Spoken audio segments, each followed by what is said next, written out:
अस्सलाम वालेकुम, मैं हूं आदिल शाज़ेब। क्या तहरीक इंसाफ हुकूमत के दिन गिने जा चुके हैं? क्या इमरान खान अपनी मुद्दत पूरी करने वाले पाकिस्तान के पहले वज़ीर आज़म नहीं बन पाएंगे? क्या इत्तेहादियों के साथ इमरान खान के अपने साथियों की भी बस हो चुकी है और वो चौथे साल में इमरान खान का साथ छोड़ने का फैसला कर चुके हैं? ये वो तमाम सवालात हैं जो इस वक्त मुल्क की सियासत और तहरीक अदम एतमाद असम्बली में जमा करवाए जाने के बाद से तेज़ी से होने वाली सियासी पेशरफ्त के बाद उठ रहे हैं, मुसलसल उठ रहे हैं। ऊपर से हर गुजरते दिन के साथ अपोजिशन के बढ़ते हुए एतमाद और हुकूमती कैंप में बढ़ती हुई बेचैनी भी मुसलसल ये इशारे दे रही है कि हुकूमत के लिए बहुत कुछ अच्छा नहीं है। यही बात गुज़श्ता रोज़ हुकूमत के अहम इत्तेहादी और काफ लीग के रहनुमा चौधरी परवेज़ इलाही ने भी की कि हुकूमत 100% खतरे में है।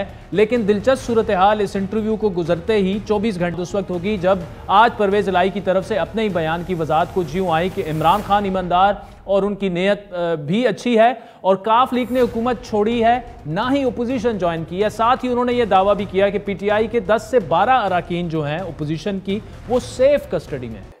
हुकूमत की दूसरी इत्तेहादी जमात MQM पाकिस्तान ने भी आज इस्लामाबाद में अपोजिशन लीडर शहबाज शरीफ से मुलाकात की, जहां खालिद मकबूल सदीकी ने कहा कि उम्मीद यकीन में तब्दील होती है। फिर MQM पाकिस्तान का वफ्द मौलाना से भी मिला। इस तमाम पेशरफ के दौरान उसके कुछ ही देर बाद वफाकी वजीर दाखिला शेख रशीद ने कहा कि जनाब इत्तेहादी हुकूमत के साथ ही हैं और रहेंगे। लेकिन दूसरी जानिब अपोजिशन इंतहाई पुरएतमाद है कि इमरान खान की वजारत उज़्मा के दिन गिने जा चुके हैं। नून लीग पहले ही 2 दर्जन के करीब हुकूमती मेंबरान के साथ उनके साथ होने का दावा कर चुकी है।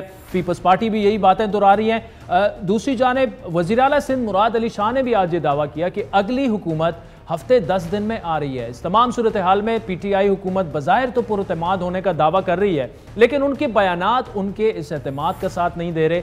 आज भी इमरान खान की सदारत बनी गाला में मुशावरती इजलास हुआ, जिसमें असद उमर, परवेज़ खटक और फवाद चौधरी समेत दीगर रहनुमा शरीक हुए। इजलास में इत्तेहादियों से रवाबित और हालिया बयानात पर तफसीली गुफ्तगू हुई और आइंदा के लाए अमल पर गौर भी हुआ। लेकिन इस इजलास के बाद इमरान खान ने स्वात में एक जलसा किया और उन्होंने ये कहा कि जी उनके नंबर्स पूरे हैं, तरीके अदम एतमाद में अपोजिशन को शिकस्त देंगे और साथ में लेकिन कुछ बातें उन्होंने ऐसे की कि उनका एतमाद कुछ मुतज़लज़ल दिखा। इस्लामाबाद में सिंध हाउस है, सिंध हाउस में नोटों की बोरियां लेके बैठे हुए हैं लोगों के जमीर खरीदने के लिए, हॉर्स ट्रेडिंग करने के लिए, जो ये नवाज शरीफ ने एक दफा छांगा मांगा में शुरू की थी रवायत। क्या कोशिश हो रही है सारी दुनिया के सामने बेशर्मी से कि हमारे MNAs को खरीदने आए हैं। ये जो आने वाले दिन है ये पाकिस्तान की तारीख के फैसला कुन दिन है। इसमें फैसला होगा कि कैसा पाकिस्तान बनेगा। इंशाल्लाह एक गेंद से 3 विकेटें गिरेंगी। मगर सवाल यह कि क्या दीगर अपोजिशन जमातें और हुकूमती इत्तेहादी जो अपोजिशन के मुताबिक उनकी तरफ हैं वो भी क्या इस तजवीज़ से मुतफिक होंगे? इन तमाम सूरत हाल पर बात करेंगे। हमें आगे चलकर ज्वाइन करेंगे वज़ीर मुमलिकत बराए पार्लिमानी उमूर अली मोहम्मद खान और उनसे पूछेंगे कि क्या प्लान है अदम एतमाद से निपटने का। वज़ीर इत्तलात सिंध सईद गनी साहब इस वक्त हमारे साथ मौजूद हैं, जबकि MQM पाकिस्तान के रहनुमा ख्वाजा इजहार भी हमें प्रोग्राम में चलकर ज्वाइन करेंगे। सईद गनी साहब, thank you so much for joining अस। पहले तो इमरान खान ने बड़ा संगीन इल्ज़ाम लगाया कि सिंध हाउस में नोटों की बोरियां खुल चुकी हैं, हॉर्स ट्रेडिंग हो रही है और उसके बाद उनकी बात में वज़न इसलिए भी हो सकता है क्योंकि आप लोग ये कह रहे हैं कि जनाब 25 से 30 तहरीक इंसाफ के लोग जो हैं वो आपको सपोर्ट करेंगे। तो क्या आपने जादू की छड़ी चलाई, पैसों की बात होगी या कोई और लालच होगी, इसीलिए तो हॉर्स ट्रेडिंग की बातें हो रही हैं? और दूसरा, खान साहब ये भी कह रहे हैं कि जनाब आपने जो PTI के MNAs हैं उनको सिंध हाउस में रखा हुआ है। मैं इस बात को बिल्कुल रद्द करता हूँ। पैसों की कोई बोरियां नहीं है और न ही हमें जरूरत है। इमरान खान की पिछले 3.5 साल की जो हुकूमत है उसने लोगों को बेजार किया हुआ है लोकतानियों से, और उनके अपने लोग ज़ाहिर है अगर उनके साथ नाराज है तो उसका हमारे पास कोई इलाज नहीं है। लेकिन जिन लोगों ने हल्कों में जाना है उन लोगों को इस बात का अंदाजा है कि वो इमरान खान की नालायकी का बोझ अपने कांधों पर उठाकर अगले इलेक्शन में नहीं जा सकते हैं, चाहे वो PTI के लोग हों चाहे वो उनके इत्तेहादी हों। अच्छा, दूसरी बात यह है कि आपके इल्म में होगा कि आपसे कुछ दिन पहले पार्लियामेंट लॉजिक्स पर बाकायदा इस्लामाबाद की पुलिस के जरिए हमला करवाया गया। वहाँ JUI के 2 जो MLAs थे उनको अरेस्ट किया गया और अगर तो उस दबाव ना हो तो अपोजिशन का तो शायद उनको रिलीज भी वो ना करते, वो तो दहशतगर्दी के मुकदमा बनाने की बात कर रहे थे, अगर आपने सुना हो शेख रशीद अहमद को। अच्छा, उसके अलावा भी पिछले कुछ दिनों से पीटीआई की हुकूमत ने पंजाब में एंटी करप्शन को, एफआईए को और इंटेलिजेंस ब्यूरो के थ्रू बहुत सारे लोगों के खिलाफ जो है वो नोटिस इश्यू करवाए, कार्रवाई शुरू करवा रहे हैं, उनको गिरफ्तार करवाना चाहते हैं, उनको अगवा करवाना चाहते हैं। सिंध हाउस में इस वक्त जो मेरी मालूमात है, पाकिस्तान पीपल्स पार्टी के और पीएमएलएन के एमएलए बिल्कुल वहाँ ठहरे हुए हैं और वो इस बुनियाद पर ठहरे हुए हैं कि पार्लियामेंट लॉज से उनके साथ वही तरीकेकार तैयार किया जा सकता है जो कुछ दिन पहले जो JUIF के एमएलए उनके साथ किया गया। अगर उनके पास नोटिस आ रहे हैं एंटी करप्शन के तो यकीनन वो इरादा ये कि उनको गिरफ्तार करवाया जाए। कल ही जो चौधरी परवेज इलाही हैं उन्होंने यहाँ तक कहा कि गालिबन मोनस इलाही को भी गिरफ्तार करने के लिए इमरान खान ने अहकाम जारी किए, जिसकी आज जो है एक तरदीद नैब की तरफ से आई है, लेकिन बहरहाल उसकी तफसीलात आपके पास भी होंगी कि वो किस तरह से हर उस आदमी को डराना चाहते हैं, धमकाना चाहते हैं, गिरफ्तार कराना चाहते हैं, गायब कराना चाहते हैं, जो पीटीआई की हुकूमत के खिलाफ जो नो कॉन्फिडेंस का मोशन है उसके हक में वो नहीं है। तो ये जहाँ पे माहौल हो वहाँ एमएनए जाहिर है उनको अपनी अहमियत का अंदाजा है, उन्हें इस बात का भी यकीन है कि उन्हें अगवा किया जा सकता है, गिरफ्तार किया जा सकता है। तो अगर एहतियाती तौर पर कुछ एमएनए अपने आप को महफूज जगहों पर मुंतकिल कर रहे हैं तो ये कोई अनहोनी और अनोखी बात नहीं है और ये हम सबका हक है कि वो अपने आप को महफूज बनाएं जब तक वोट ऑफ कॉन्फिडेंस पेश हो। अच्छा सईद गनी साहब, आप ये कह रहे हैं कि नून लीग और पीपल्स पार्टी के एमएनए जो हैं अपनी हिफाजत की वजह से सिंध हाउस में मुकीम है, लेकिन वो तो ये कह रहे हैं कि तहरीक इंसाफ के भी कुछ एमएनए वहाँ अगवा करके या खुफिया तौर पर आप लोगों ने रखे हुए हैं। कोई नहीं है वहाँ पर सिंध हाउस में पीटीआई का कोई एमएनए नहीं है? ये मेरे इल्म में नहीं है कि कौन कौन एमएनए वहाँ हैं कौन नहीं है। दूसरी बात ये है कि ये कोई आसान काम है कि आप कहें कि किसी एमएनए को आप उठा के ले जाएंगे और जबरदस्ती रख देंगे और वो भी हुकूमत का एमएनए हो, वो भी इस्लामाबाद में हो। शायद ये मजाक है। इस शहर में, पंजाब के सूबे में, खैबर पख्तूनख्वा के सूबे में ये कार्रवाइयाँ पीटीआई के अलावा कोई नहीं कर सकता है। वो शायद चाहे तो ये जो हथकंडे इख्तियार करते हैं वो करें। पीपल्स पार्टी, पीएमएलएन, JUIF, ANP जो इस वक्त ऑपोजिशन में है वो जबरदस्ती हुकूमती एमएनए को कैसे उठा के ले जा सकते हैं? ये तो बिल्कुल एक बचकाना बात है और मुमकिन भी नहीं है। और इनको चाहिए कि अपने लोगों से जो उनसे गलतियां हुई हैं, कोताहियां हुई हैं, माफिया मांगे, उनको बुलाएं, आपके साथ बिठाएं। भैया उनको देना चाहते हैं वोट, जबरदस्ती तो नहीं किसी ने सकते वोट। नहीं सईद गनी साहब, लेकिन देखें बाकी सारी जमातें अपोजिशन में, आपकी तो सिंध में गवर्नमेंट है और इसीलिए उंगली भी सिंध हुकूमत पर ही वो लोग उठा रहे हैं कि जी आपने सिंध, यहाँ पे सिंध हाउस में एमएनए को पीटीआई के रखा हुआ है। उसकी एक बड़ी वजह है। मैं आपको नहीं रख सकता हूँ भाई, एमएनए की बात कहाँ, क्या बात करते हैं? देखिए अब ये बात सामने अगर आई है, वजीर आजम ने कही है, जो हमेशा ऐसी बेतुकी की बातें करते रहते हैं, तो मैं तो एक्सपेक्ट करूंगा उनके एमएनए से जिनके पर उन्होंने इल्जाम लगाया है कि भाई आपने पैसे लिए हैं, पता नहीं क्या क्या कुछ किया है, खुद अपनी वजाहत देंगे, मैं उनकी व्यापक नहीं कर सकता। ठीक, अच्छा शहबाज शरीफ ने तजवीज़ आज दी है कि 5 साल के लिए कौमी हुकूमत जो है वो बनाई जाए, लेकिन उसमें तहरीक इंसाफ शामिल नहीं होगी। क्या पीपल्स पार्टी इस तजवीज़ की हामी है? और अगर हामी भी है तो अगर कौमी हुकूमत आप कहते हैं तो उसमें फिर पीटीआई क्यों शामिल नहीं होगी? देखिए इस वक्त तक आदिल जितनी भी डेवलपमेंट्स हुई है ना अपोजिशन की तरफ से, उसमें अपोजिशन की तमाम जो जमातें हैं उनकी लीडरशिप ऑन बोर्ड है और इत्तेफाक के राय से तमाम फैसले वो कर रहे हैं। और अगर शहबाज शरीफ साहब ने आज किसी इंटरव्यू में ये बात कही भी है तो या तो उन्होंने लीडरशिप से कहीं डिस्कस किया होगा या यकीनन वो ये करेंगे। तो अगर डिस्कस करेंगे तो फैसला तो पार्टी लीडरशिप ही करेगी, लेकिन उसूली तौर पर मेरा ये ख्याल है, जहाँ तक मेरी जाती राय है, कि इस वक्त मुल्क की मईशत को या मुल्क के हालात को जिस नहज पे नालायक वज़ीर आज़म ने पहुंचा दिया है, जरूरत तो इसी बात की है कि तमाम सियासी जमातें इत्तेफाक के राय से इस मुल्क को क्राइसिस से निकालने के लिए, इस मुल्क की मईशत को क्राइसिस से निकालने के लिए, इस मुल्क के गरीबों की मुश्किलात को कम करने के लिए कोई ऐसा फैसला करे जिससे तमाम जमातें अपने पॉलिटिकल जो उनकी सोच है, नजरियात है या जो इंतखाबात में हमारी एक कन्फ्लिक्ट होती हैं उसको एक तरफ रखें और मुल्क को आगे ले जाने के लिए कोई ऐसा प्लान जरूर बनाए।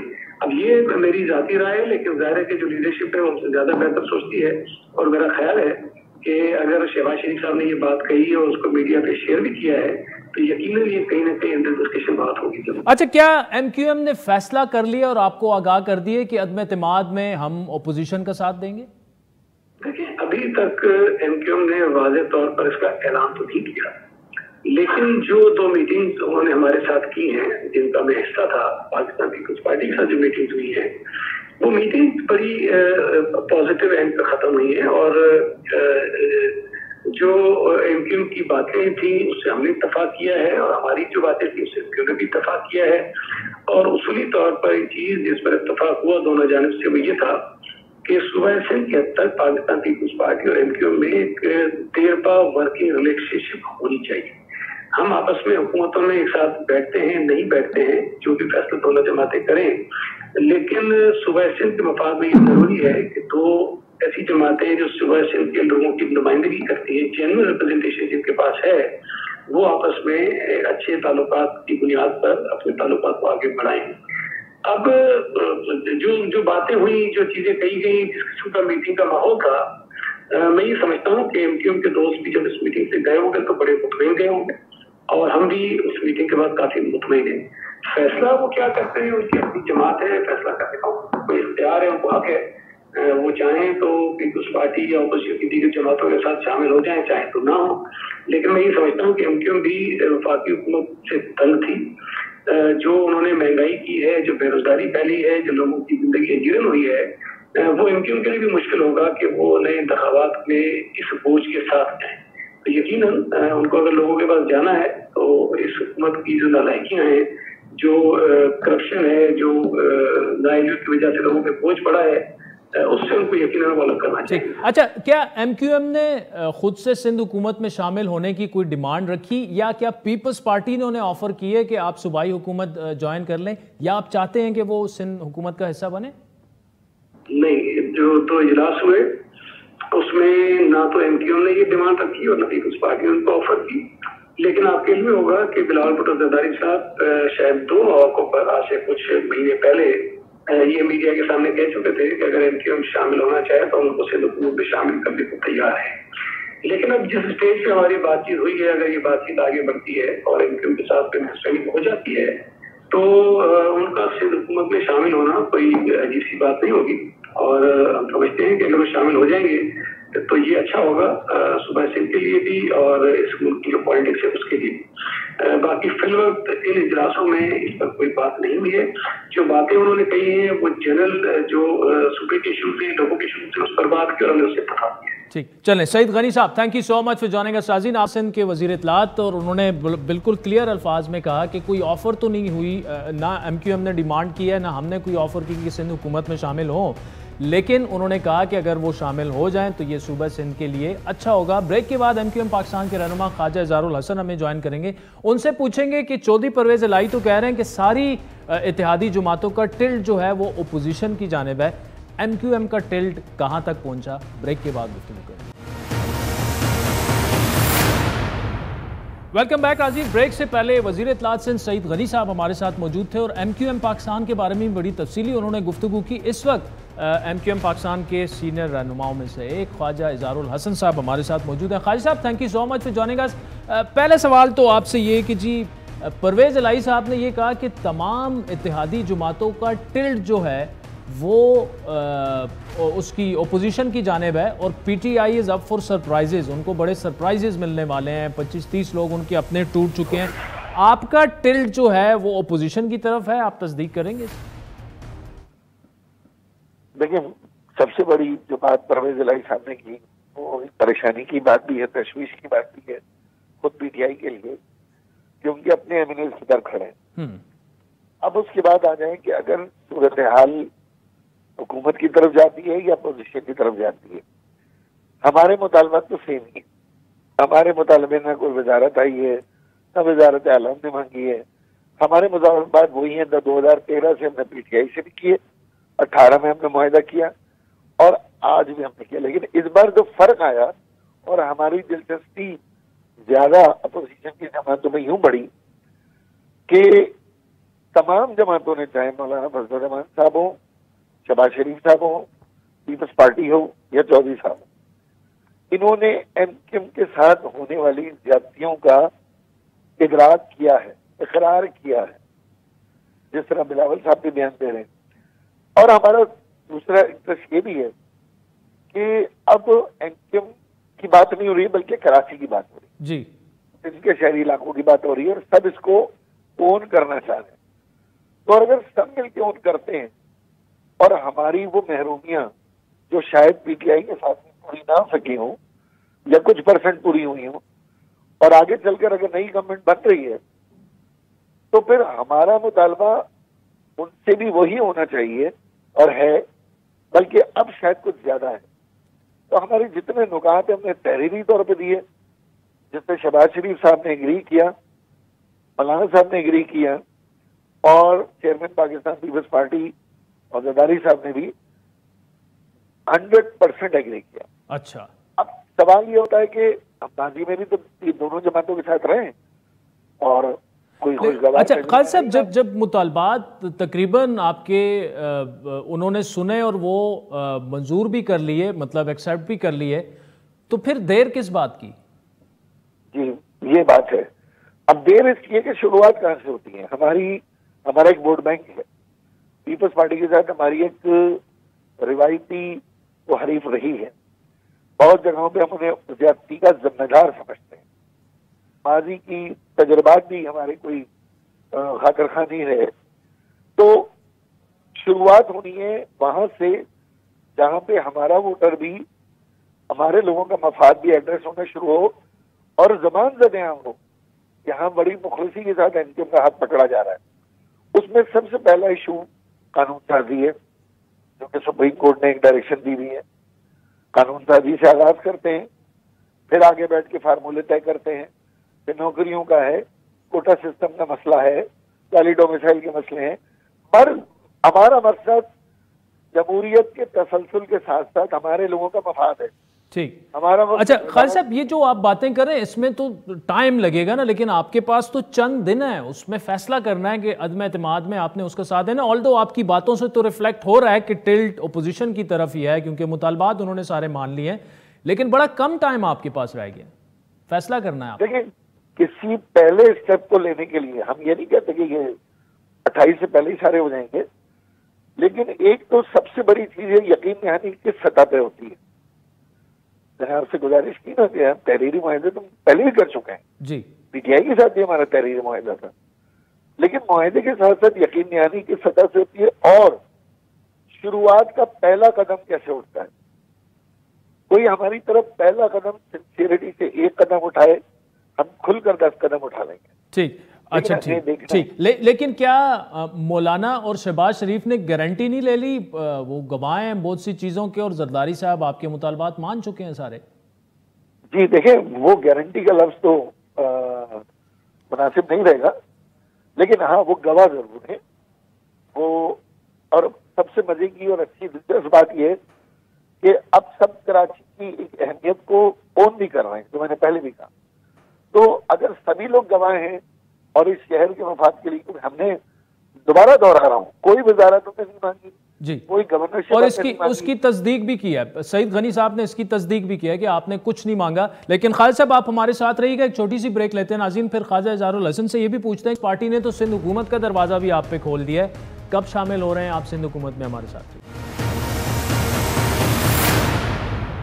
वेलकम बैक नाज़रीन। एमक्यूएम पाकिस्तान के रहनुमा ख्वाजा इज़हारुल हसन साहब हमारे साथ मौजूद है। ख्वाजा साहब, आपकी बातों से टिल्ट तो वाज़े अपोजिशन की जानिब लग रहा है, अब फैसला क्यों आप अनाउंस नहीं कर देते? अब तो दिन बड़े कम रह गए।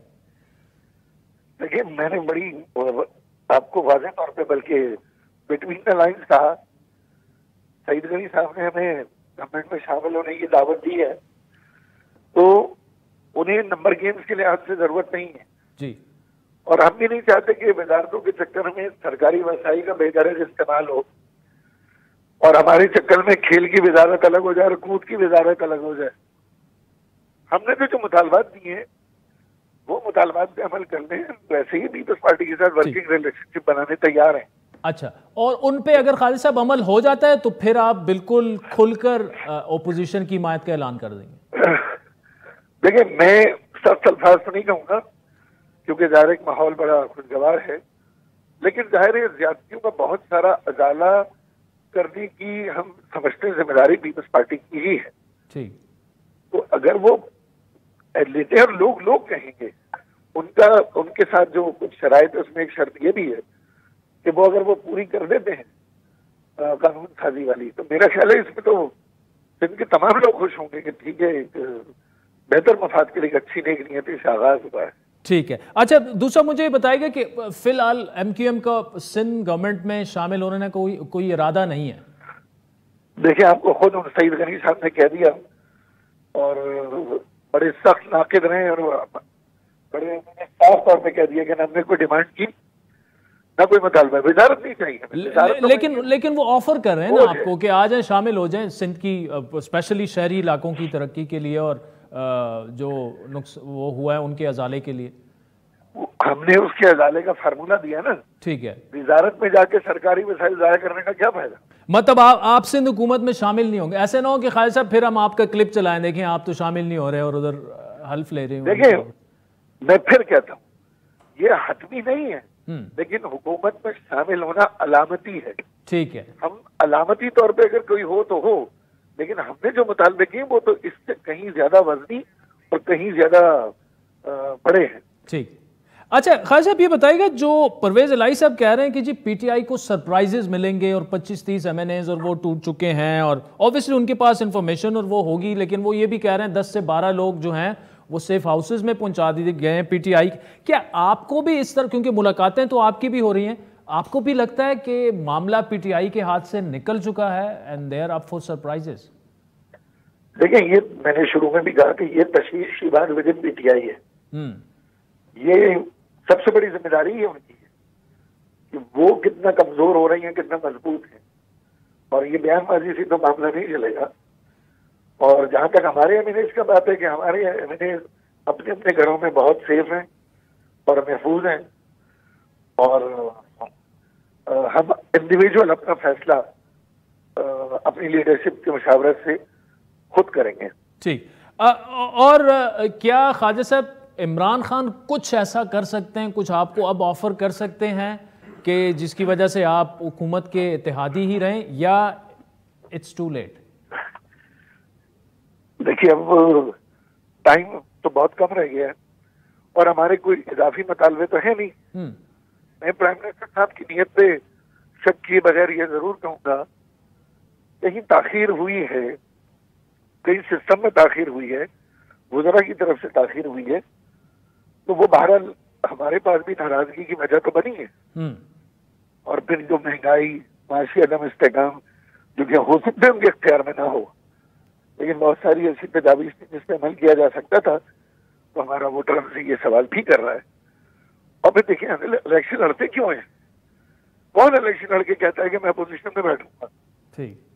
सबकी ख्वाहिश यही होती है कि गवर्नमेंट हो जाए और अपने लोगों को सर्व करें। अच्छा, फिर हम ये कह सकते हैं कि उनसे ताखीर हुई और ताखीर का पानी सर से गुजर गया। अब मैं ये समझता हूँ कि अब जाहिर है 3.5 साल का वक्त काफी होता है, लेकिन सबसे बड़ा मसला इस वक्त MQM के मुतालबात का नहीं है, उनके अपने इस्तेकाम का है, जो बहुत जरूरी है। और मुस्तकबिल में ये भी एक कंसर्न है कि हमने इलेक्शन में जाना है और कैसे PTI के हम इत्तेहादी रह के अब कैसे वोट मांगेंगे, ये एक कंसर्न है। दोबारा सवाल कीजिए। मैंने कहा कि ये भी एक कंसर्न है आपका कि हमने अब आगे जाके अवाम से वोट मांगना है, तो PTI के साथ रहते हुए हम किस मुंह से अवाम के पास जाएंगे?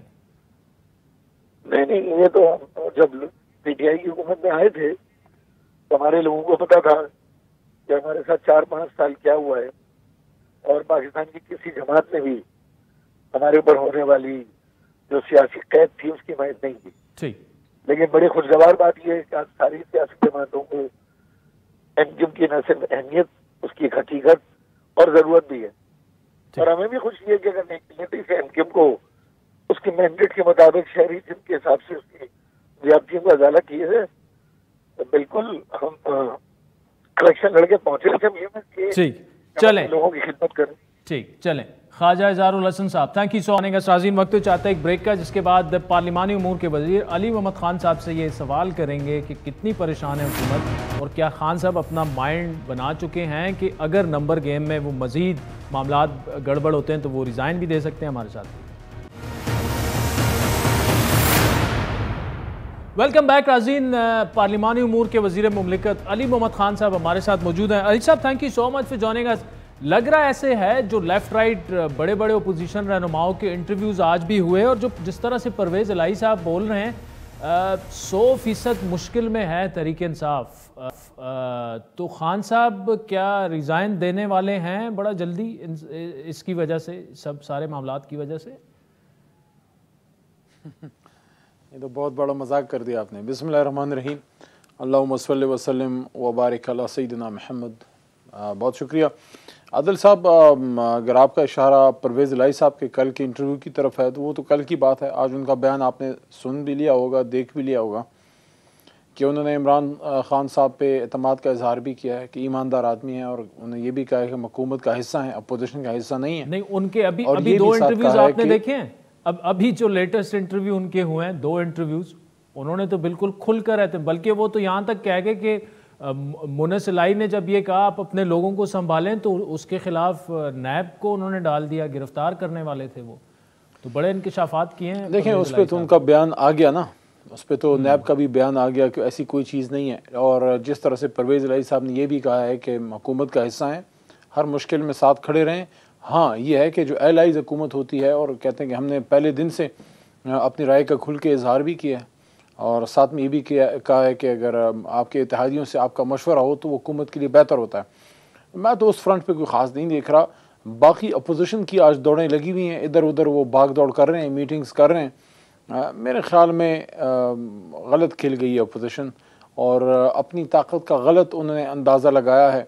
ख़ासकर अब उनको अब आइडिया हुआ है, जो इमरान खान साहब ने बात की थी ना कि मैंने अल्लाह का शुक्र अदा किया कि आए हैं और एक ही बारी अब एक्सपोज हो जाएंगे इंशाल्लाह। लेकिन अली मोहम्मद खान साहब, 12 अरकान असम्बली जो परवेज़ इलाही साहब दावा कर रहे हैं वो किधर हैं आपके? वो कह रहे हैं कि टूटेंगे तो बहुत ज़्यादा, लेकिन 12 से तो इनका कोई राब्ता ही नहीं है और वो सेफ कस्टडी में है।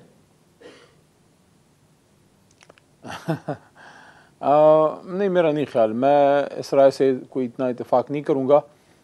हमारे मेंबर्स इंटैक्ट हैं, और इंशाल्लाह जब वो दिन आएगा फिर सब उसको देख लेंगे।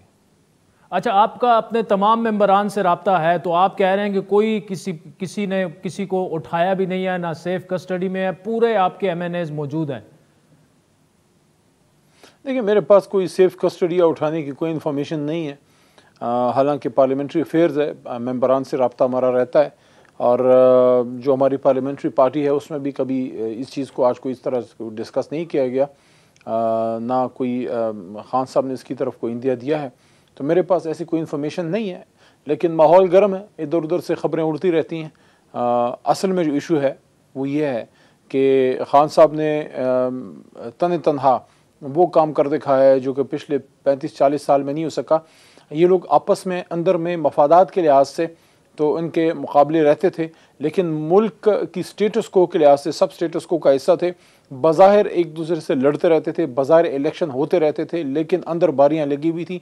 पहली बार एक्सपोज हुए हैं, पहली बार इनका जो कहते थे ना कि एक सिक्के के 2 रुख, तो एक सिक्के के 3 रुख अवाम के सामने आए हैं कि चाहे फजल रहमान साहब हों या जरदारी साहब हों या मियाँ साहब हों, ये एक ही सिक्के के 3 रुख हैं, स्टेटस को के 3 रुख हैं। और ये स्टेटस को है, और यही वो स्टेटस को है जिसने पिछले 40-45 साल पाकिस्तानी अवाम को और इस रियासत को सांस लेने नहीं दिया। ये वही स्टेटस को है जो आते हैं खिदमत के नाम पे, खिदमत सिर्फ अपनी कर जाते हैं, असासे बढ़ते रहते हैं, मुल्क से बाहर पैसे निकलते रहते हैं, मनी लॉन्ड्रिंग होती रहती है, तबाह होती है तो पाकिस्तान की मईशत या पाकिस्तान की अवाम। लेकिन अली भाई, ये जो आपने बड़ा लंबा चौड़ा जवाब दिया, इस सब कुछ के बावजूद जो भी अपोजिशन के जितनी भी मनी लॉन्ड्रिंग हुई है, जितने भी आपके बकौल उन सिक्के के रुख हैं, 4 हैं 5 हैं, लेकिन वो आपको घर भिजवाने की भरपूर तैयारी तरीके अदम एतमाद के ज़रिए, जो कि उनका जमहूरी राइट भी है, वो कर चुके हैं। आपकी तैयारी क्या है? क्योंकि अगर परवेज़ इलाही साहब उठ के कह रहे हैं कि 10-12 आपके MNAs गायब हैं, सेफ कस्टडी में हैं, और 20 से 25 लोग जो हैं वो डेफिनेटली टूटेंगे और उनके पास इंफॉर्मेशन है, तो आपकी तैयारी क्या है? आप किस तरह ये लोग पूरे करेंगे और कहाँ हैं आपके? कुछ तो ऐसा हो कि हम कहें कि हाँ बिल्कुल गवर्नमेंट के नंबर्स भी इंटैक्ट हैं और तैयारी भी पूरी है। हम क्यों अपने पत्ते शो करें, और ये हमारा काम है बंदे पूरे करना। हम तो अपना बजट पास कर चुके हैं, एतमाद का वोट पिछले साल ले चुके हैं ना। जो खान साहब पत्ते उधर से शो हो रहे हैं, ऐसा लग रहा है कि आपके हाथ में तो कोई है ही नहीं। कुछ तो आप ऐसा शो करें ना, या तो पार्लिमानी पार्टी का अपना इजलास बुलाएं और उसमें वो स्ट्रेंथ वाजे हो जाए, वो तो आप कर सकते हैं। देखिए, पार्लिमानी पार्टी के तो आम हालात में भी जब इजलास होते हैं तो उसमें कुछ मेंबरान आगे पीछे होते हैं, कोई हल्कों में होते हैं, कोई बीमार होता है, कोई मुल्क से बाहर होता है, कोई अंदर होता है, आम हालात नहीं होता है, कोई हल्कों में होता है। पीछे तो नहीं होने चाहिए, लेकिन 10 नंबरों का फर्क है, आगे पीछे कैसे हो सकते हैं? तो ये अपोजिशन को इजलास बुलाए ना, शो ऑफ स्ट्रेंथ के लिए। अपोजिशन ने 172 की फिगर टच करनी है तो वो इंश्योर करे कि बंदे आगे पीछे ना हो। हमारा काम तो नहीं है, हमने तो एब्सटेन करना है, हमने तो वोट डालने जाना ही नहीं। वो तो कह रहे हैं कि 172 से काफी क्रॉस हो चुका है और परवेज इलाही साहब ने तो बिल्कुल मोहर तस्दीक कर दी है जो उनके दावे थे उन पर। देखिए, परवेज इलाही साहब तो हमारे एलाई हमारे साथ हैं, उनकी तो बात ही ना करें। उन्होंने तो आज इमरान खान साहब पे भरपूर एतमाद का इजहार किया। बाकी इंटरव्यू चलते रहते हैं। ये जो है ये हुकूमत बनाना भी आसान नहीं है, ना उसको बिगाड़ना आसान है, ना हुकूमत में आना आसान है, ना हुकूमत से जाना आसान है। हुकूमत एक ऐसी बहुत बड़ी मशीन है कि इसमें एक बार आप अंदर चले गए फिर आप अंदर के होकर आ जाते हैं एक वक्त के लिए। अगर आप अंदर नहीं है, आपकी ख्वाहिश है बंगला नंबर 22 की, तो बंगला नंबर 22 एक बार हाथ से छूट जाए फिर बड़ी मुश्किल से बंगला नंबर 22 जो है वो हाथ आता है। असल में जो कहानी है कि एक ऐसी दलदल में अपोजिशन ने अब पैर रख दिया है कि ना अब उसमें अंदर जा सकते हैं ना अब उससे बाहर आ सकते हैं, क्योंकि 172 की फिगर इन्हें पूरी करनी है। अगर नहीं पूरी कर सकते तो इनका क्रियाक्रम जो पहले ही हो चुका था अब मजीद हो जाएगा। हमें बंदे दिखाने की कोई ज़रूरत नहीं है, हमारी स्ट्रेंथ पूरी कौम को पता है। हमने 3-4 बार बजट पास किए हैं पिछले साल बग़ैर किसी ज़रूरत के। हमने एतमाद का वोट भी लिया और इस साल जब हमने जो स्टेट बैंक के लॉज पास किए हैं उसमें एक बार फिर हमने अपनी स्ट्रेंथ कुछ महीने पहले शो की है। अब अपोजिशन की बारी है। अगर दम है तो सामने घोड़ा भी हाजिर है, मैदान भी हाजिर है, घोड़ा भी इंतजार कर करके सूख गया है बाकी। अच्छा, ये बताइएगा कि ये जो लाखों लोग तहरीक इंसाफ लेके आएगी 27 मार्च को, क्या वो वहीं पे बैठे रहेंगे और जब तक तहरीक में एतमाद ना हो जाए, जिस तरह फवाद चौधरी कह रहे हैं कि जी वहीं से गुजर के इनको जाना पड़ेगा जो इमरान खान के खिलाफ वोट देगा और वहीं से गुजर के उनको फिर निकलना पड़ेगा, उसी तरह आपकी प्लानिंग है कि ये लोग आएंगे और यहाँ पे ठहरेंगे जब तक अदम एतमाद पर वोटिंग ना हो जाए? अभी काफ़ी दिन है, अभी इसके बारे में कोई क़यास राय नहीं करनी चाहिए। फी वक्त मैं इतना कहना चाहता हूँ कि कोई गैर आइनी काम नहीं होगा। एक गैदरिंग करना एक आइनी काम है, राइट है किसी भी जमात का और पाकिस्तान के अवाम का कि वो अपने लीडर पे, अपने वज़ीर-ए-आज़म पे एतमाद के लिए आना चाहते हैं। बाकी किसी को किसी के आइनी हक से गैर आइनी तौर पे महरूम करने का हुकूमत का ना कोई इरादा है ना हम कर सकते हैं, क्योंकि कानून और आइन अपना रास्ता खुद लेता है। जो शख्स वोट डालना चाहता है बज़ोर ताकत बज़ोर शमशीर कोई इसको रोक नहीं सकता, ना कोई रोकेगा। ठीक है, तो आप ये कह रहे हैं कि जो गवर्नमेंट कह रही थी कि हमारे लोग नहीं जाएंगे वोट डालने, अगर आपके लोग भी असेंबली इजलास में शिरकत करना चाहते हैं, वोट डालना चाहते हैं, चाहे वो उनके हक में हो चाहे वो खिलाफ हो, आप नहीं रोकेंगे? देखिए, पॉलिसी डिसीजन एक और चीज़ होती है जो पार्लियामेंट्री पार्टी पार्लियामेंट्री लीडर लेते हैं, जो हमारे वज़ीर-ए-आज़म साहब हैं, खान साहब हैं। अब अगर कोई अपने लीडर की बात नहीं मानता और वो कहते हैं नहीं मैंने वोट डालना ही डालना है, वो तो उसका एक राइट है, वो डाले फिर वोट। उसके ऊपर फिर वो जो डिस्क्वालिफिकेशन क्लॉज होती है आर्टिकल 63 की वो फिर लग जाती है। लेकिन उस पर हम क्यों बात करें जब भी वो मौका आया ही नहीं? हम क्यों हाइपोथेसिस पे बात करें? आपके पास 3 चीजें होती हैं, या आप हक में वोट डालते हैं या खिलाफ डालते हैं, या आप जो है आपने कहा कि हमारा कोई बंदा वोट नहीं डालेगा हम रोकेंगे, तो आइन और कानून तो बिल्कुल उस पर वाजे है ना। तो आप ये कह रहे हैं कि उसके बावजूद अगर कोई वोट डालना चाहे तो उसकी मर्जी है, कोई गैर आईनी काम नहीं होगा।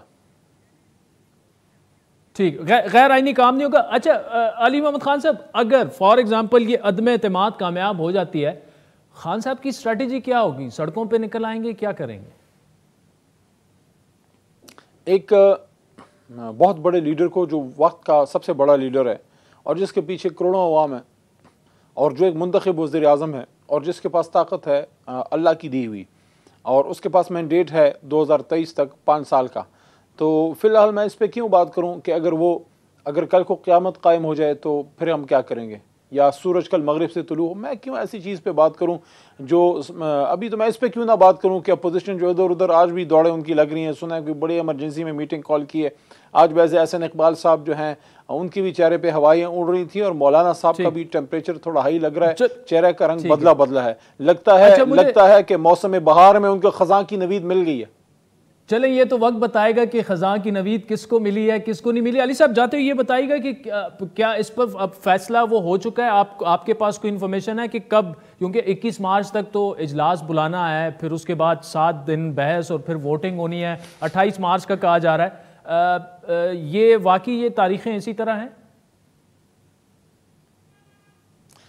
थोड़ा इनको अब इंतजार करने देना, 28-29 तक तो हो ही जाना है। थोड़ा अब इनको ये चाहते हैं 14 दिनों के अंदर, लेकिन अब टेंशन में पड़ गए, थोड़ा इनको वेट करने दें, थोड़ा इनको भाग दौड़ करने दें, दिनों के अंदर भागने दें, जरा खाने माबे खिलाने दें, आगे पीछे भागने दें। नहीं, लेकिन आइन के तहत तो आपको 14 दिनों के अंदर बुलाना होगा, जो कि 14 दिन है और 3 to 7 है, 14, 3 to 7, 14 डेज में रिक्विजिशन और 3 दिन से लेके 7 दिन के अंदर फिर आपने जो है अदम एतमाद की जो तरीक है उस पे फिर उसको फिर आपने वोटिंग पे पुट करना होता है। लेकिन एक चीज़ और भी मैं आपके प्रोग्राम में बताता चलूँ कि अदम एतमाद की तहरीक जो है वो इजलास के दौरान पेश हो सकती है। इजलास से पहले जो पेश होती है वो कागज़ का टुकड़ा है, अदम एतमाद की रेजोल्यूशन या तहरीक नहीं है। तो ये एक गलती अपोजिशन और कर गई है, लेकिन क्या करें, अपनी गलतियों से सीखते नहीं है, मिठाइयाँ वगैरह खाते रहते हैं, गलतियों पे गलतियाँ किए जाते हैं, फिर बाद में रोते हैं, फिर बाद में शिकवे करते हैं। जो पॉलिटिकल टर्मोइल हमें नजर आ रहा है पाइपलाइन में, वो खत्म करा दें ना, इजलास बुला के वोटिंग करा दें। आप तो पुरएतमाद हैं, खत्म कर दें मामले को। नहीं, हम कैसे करा दें, ये तो स्पीकर साहब का इख्तियार है, हमारा इख्तियार थोड़ी है। सर स्पीकर साहब तो खुल के खड़े हो गए हैं ना अपनी गवर्नमेंट के साथ, नहीं, इसीलिए उन पर स्पीकर साहब पूरे हाउस के कस्टोडियन है।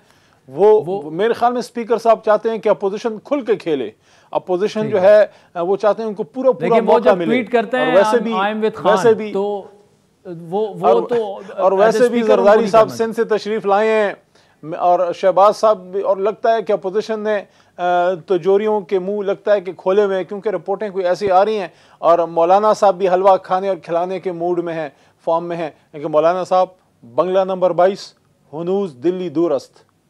चलें, अली मोहम्मद खान साहब, thank you so much for joining अस। आज के प्रोग्राम पर आपके फीडबैक के मुंतजिर रहेंगे। हमारा ट्विटर हैंडल है @आदिशागिर्द। मुझे मेरी टीम समेत इजाजत दीजिए, खुदा हाफिज। हर पीर से जुमेरात अपने पसंदीदा show live with Adil Shahzeb को यूट्यूब पर देखने के लिए डॉन न्यूज के ऑफिशियल यूट्यूब चैनल पर आएं और सब्सक्राइब करके बेल आइकॉन भी प्रेस करें।